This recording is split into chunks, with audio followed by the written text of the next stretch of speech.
Fala rapaziada, beleza? Aqui é o Rogério Lacerda trazendo mais um vídeo para você. Bom, como você já deve ter visto pelo título do vídeo, eu tô aqui para falar de um cara mala, chato, o cara é muito chato, o cara é mala, mala, mala, porém é um gênio. Roger Waters, Rogério Águas, é aquela mistura de Richard Gere com Jack Palance, de 1,90 m que fica andando por aí sozinho. Você olha vídeo do Roger Waters, vê foto do Roger Waters, ele tá andando sozinho de um lado para o outro, igual um maluco. Você olha para vídeo, foto do Nick Mason, ele tá com alguém. Você olha pro David Gilmour, o David Gilmour tá andando de um lado pro outro com a mulher, com a opção de criança. Vai ver vídeo, eu sou inscrito no canal do David Gilmour, tá lá ele tocando violão na varanda da casa dele com cachorro, neto, criança, mulher, filho, o vizinho, músico, ele tá no estúdio sempre com alguém. E o Roger Waters fica andando de baixo para cima sozinho. Parece o Messias querendo trazer as ideias dele pro mundo, mas o cara é um gênio. E como o título do vídeo já sugere, eu quero falar para você aqui, mas será que ele, cara, será que ele realmente foi responsável por tudo que aconteceu com o Pink Floyd? A gente vai analisar isso aqui. Eu tô falando isso porque eu vi um vídeo dele, alguns dias, e eu tava lembrando desse vídeo rindo sozinho, aquela polêmica que teve dele lá, falando sobre as opiniões dele entre a guerra da Rússia e da Ucrânia, né? Ele foi chamado para dar entrevista numa TV, e o entrevistador ele começou a se irritar com o Roger Waters, porque o Roger Waters, com aquele jeito dele, aquele humor dele britânico, sentado, falando com o cara, e ele meio que fez o cara se sentir um pouco burro e desinformado. O Roger Waters ficava falando assim pro cara: mas você não leu esse livro? Mas você não leu aquela matéria? Mas você não sabia? Como é que você vai me entrevistar sem saber essas coisas? No final das contas, o camarada ficou irritado com o Roger Waters, ficou brabão com ele e falou para ele assim: Oh my God, tu é realmente um cara muito chato. Aí o Roger Waters: não me chame assim, por favor. Ele: que de chato? Não, de meu Deus. E deu aquele sorriso dele que só ele consegue, né? Você sabe que o cara, ele realmente ele tem um ego inflado, né? Igual o porco lá, ó, do Animals, da capa do Animals. Tanto que quando ele perdeu ali a batalha com o David Gilmour e Nick Mason, ali no meados dos anos 80, pelo nome do Pink Floyd, ele quis ficar com a propriedade intelectual do disco The Wall e com o porco inflável, aquele porco, né? Propriedade sobre o porco inflável lá da capa do Animals. Mas vamos falar desse cara. O Roger Waters, ele sabe escrever. O cara, ele sabe escrever. 80% dos discos da fase dele, vamos tirar a fase do Syd Barrett e a fase do David Gilmour, os conceitos foram criados por ele, com exceção dos primeiros discos ali, até o Meadow, né? Que o Meadow ele trouxe realmente a fase de um Pink Floyd que já sabia o que queria fazer. Do Meadow ali pro Obscured by Clouds, Dark Side of the Moon e Wish You Were Here, o Pink Floyd já tinha o seu som já próprio. Mesmo que um disco seja diferente do outro, ele já tem a sua característica. Do Atom Heart Mother, eles ainda estavam, né? Fizeram aquela suíte enorme, maravilhosa, cada um compôs uma música para colocar no outro lado, lá o lado B. Mas a parte conceitual do Pink Floyd começou meio que a partir ali do Meadow, que o Roger Waters ele começou a dominar na parte lírica da banda. Então ele, no Dark Side of the Moon, explodiu com aquele conceito, né? Falando sobre a sociedade moderna da época. Em Wish You Were Here ele está falando sobre a situação do Syd Barrett, todo aquele prejuízo que ele teve mentalmente falando através do que ele consumia, ou do seu próprio ego, né? E Animals culminou ali no álbum em que ele tomou a frente realmente das composições, apesar de que tem uma coisa interessante. O David Gilmour lançou o disco Gilmour em 78 e tinha uma música composta que não entrou, que veio a se tornar o Dogs do The Wall, do Animals. E também no disco de 78, tinha uma música que posteriormente, né, ela já estava composta em 77, a música e virou Dogs no Animals. E tinha mais uma composição no disco do Gilmour, que foi pro The Wall, que acabou se tornando Comfortably Numb. É interessante isso. Já pensou se o David Gilmour tivesse guardado essas composições para o seu álbum? Imagina o disco David Gilmour com a Comfortably Numb, do jeito dele, que ele tinha feito antes do Roger colocar a letra, né? E a Dogs também no seu disco. O Roger Waters ele colocou a letra ali em Dogs, mas a música estava praticamente 80% pronta. Pensa nessa possibilidade, seria interessante, né? Vamos voltar aqui ao assunto. Então, o que acontece? O Roger Waters, realmente, ele era o cara que toda a banda participava do processo criativo dos discos, desde o começo.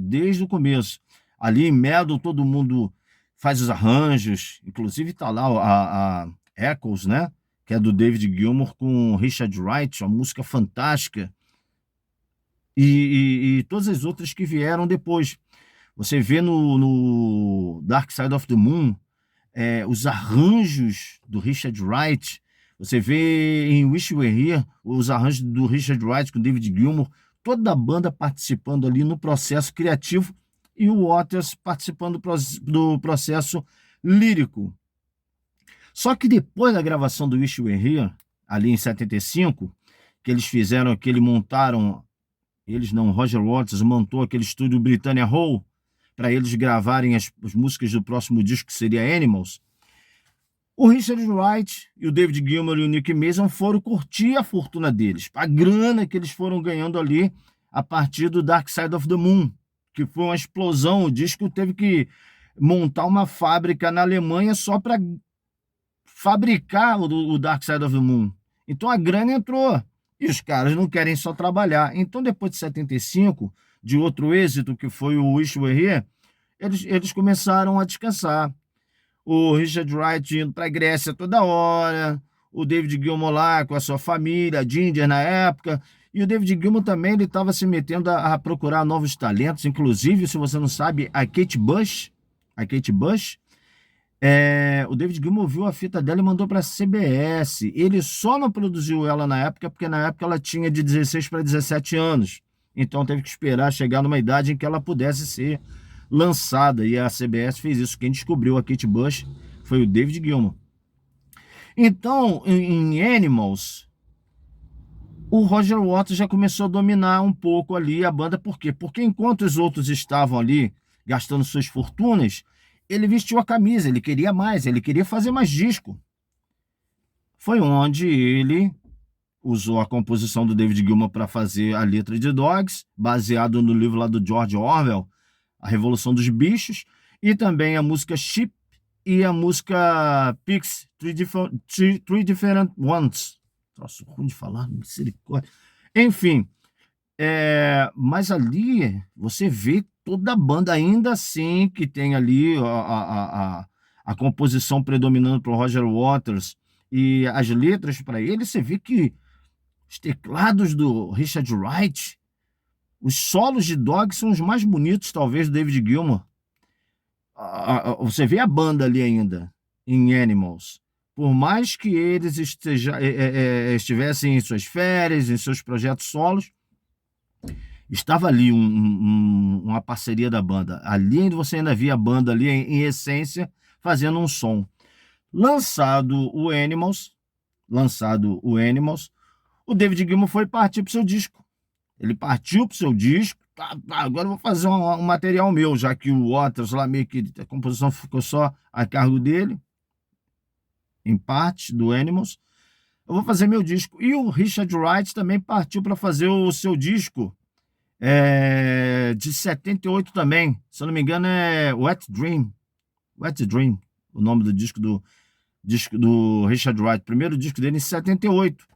E nesse processo todo, enquanto o Richard Wright e o David Gilmour estavam lá na onda deles, o Roger Waters ele estava pensando no próximo disco.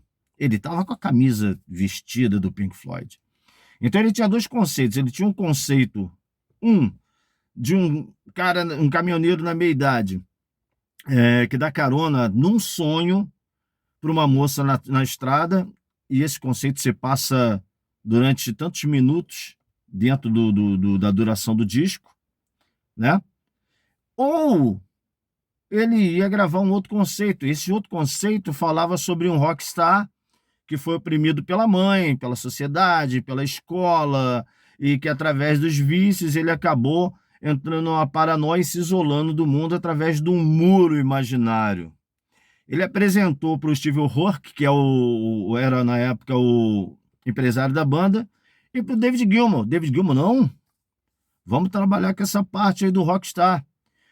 Aí pergunta um tirano, um ditador, um macho alfa, como ele era definido, ele teria perguntado alguma coisa para alguém ou ele simplesmente enfiaria o conceito ali do álbum para a banda executar? Não. O David Gilmour opinou para fazer a situação de que viria a ser o The Wall, que o conceito partiu de um cuspe que o Roger Waters deu num fã, num concerto, que eu não sei o que aconteceu, que ele cuspiu no fã e ele naquela hora ele desejava ser isolado, ele começou a pensar na situação dele como um astro do rock, isolado tanto que os shows ao vivo, né, da turnê do The Wall, eles construíram, você sabe da história, não precisa ficar contando detalhes, construíram ali um muro. Porém, quando começou a produção, como era um projeto muito ambicioso, Roger Waters chamou um produtor americano chamado Bob Ezrin. A Bob Ezrin entrou na parada e, novamente, né, o David Gilmour e o Roger Waters, os três produzindo o disco. Roger Waters, David Gilmour e o Bob Ezrin.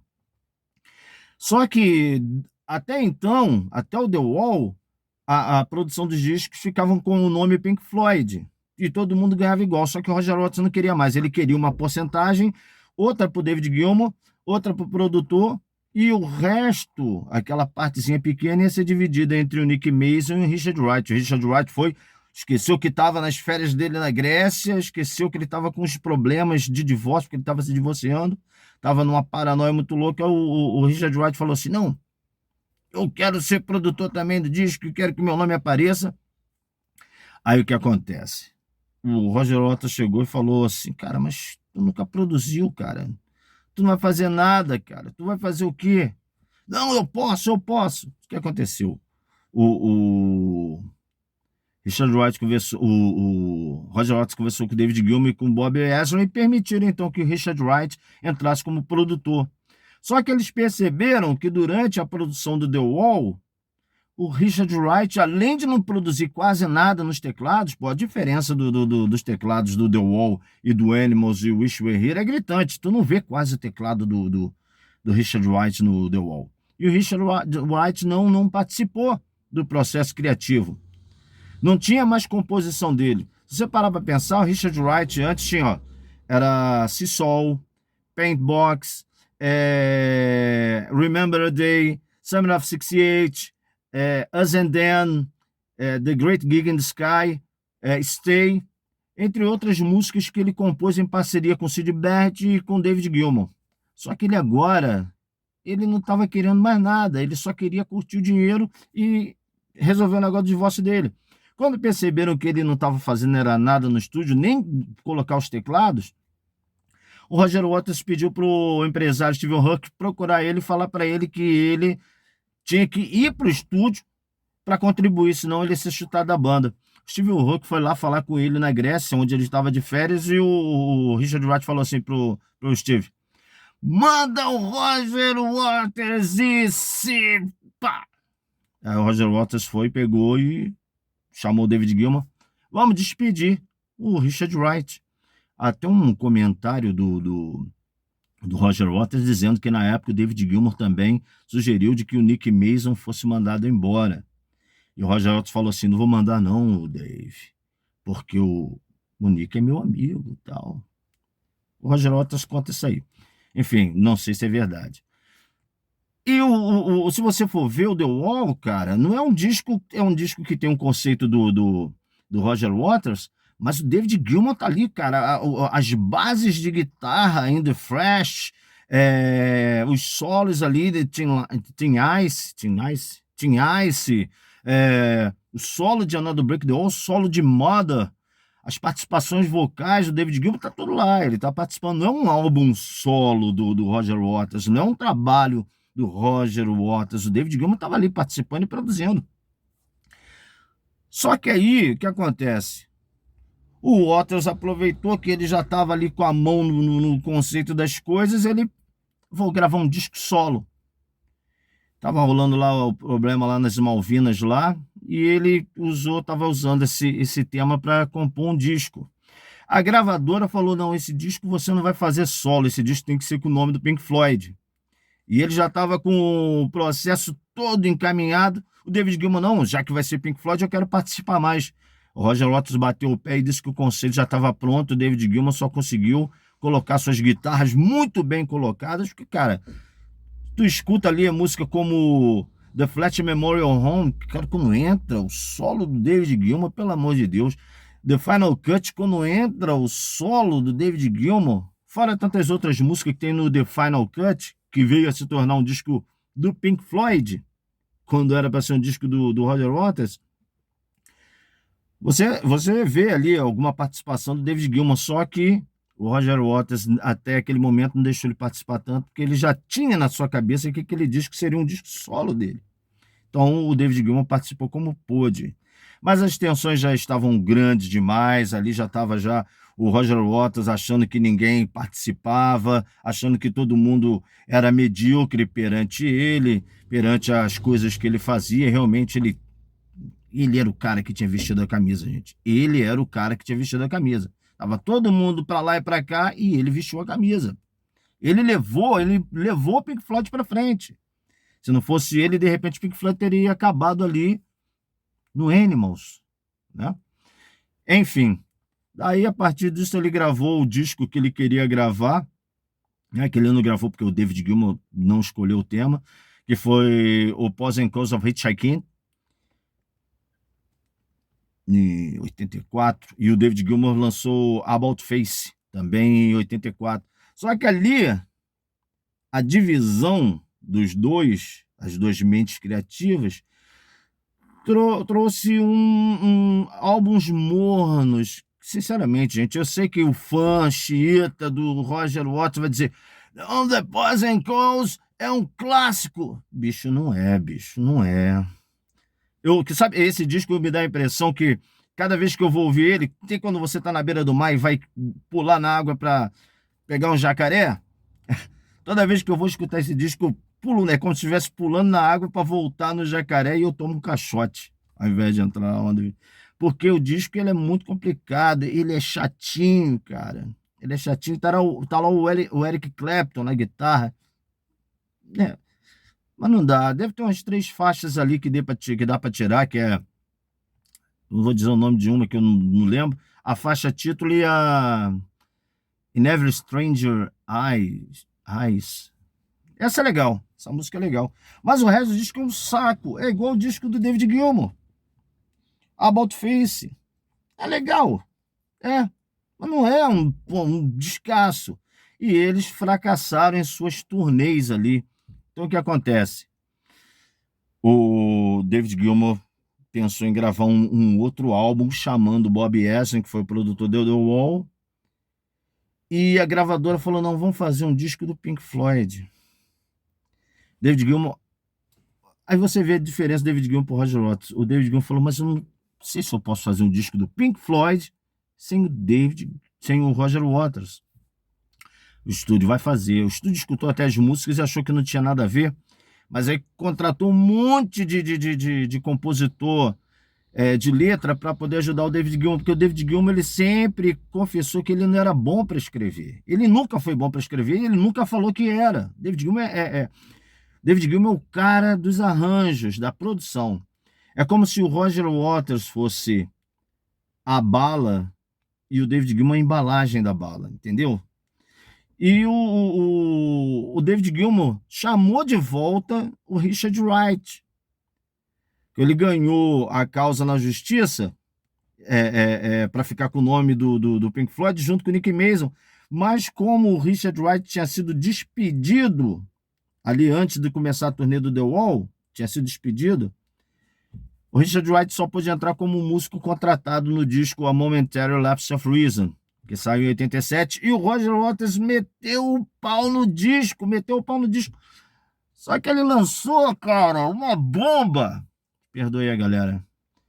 Perdoa, mas aquele tal de Radio Chaos, meu Deus, que disco ruim.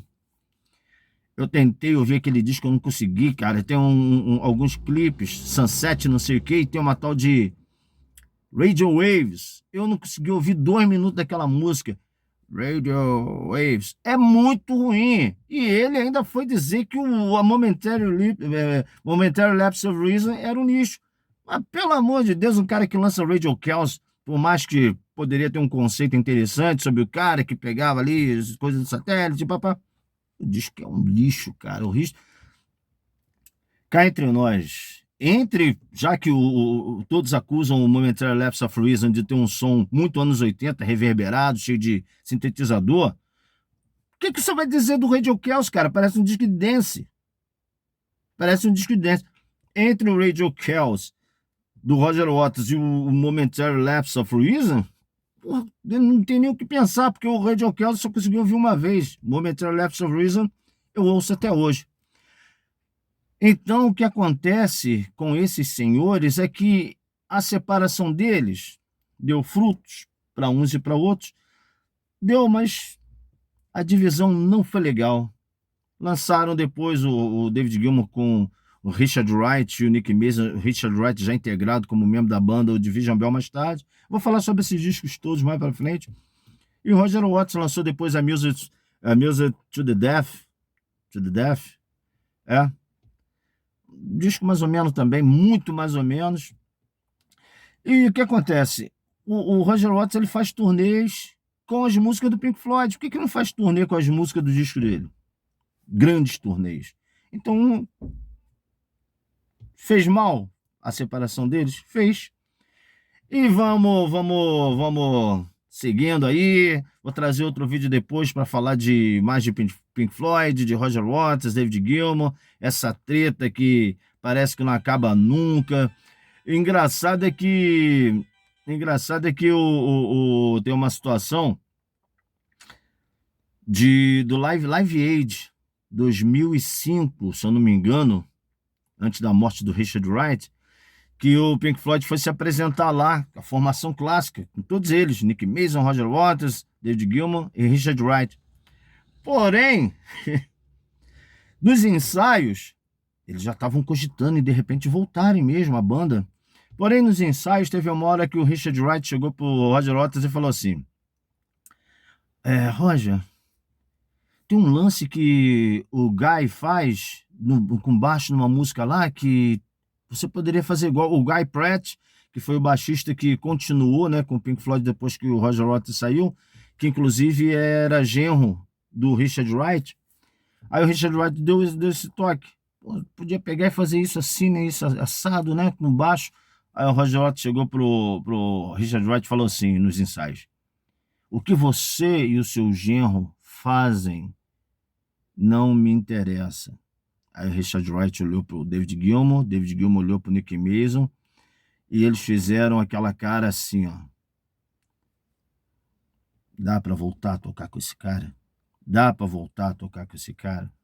Não dá, né? Então, essa reunião nunca aconteceu. Inclusive, David Gilmour uma vez declarou que estar junto no mesmo ambiente com Roger Waters era semelhante a estar no quarto com uma ex-esposa.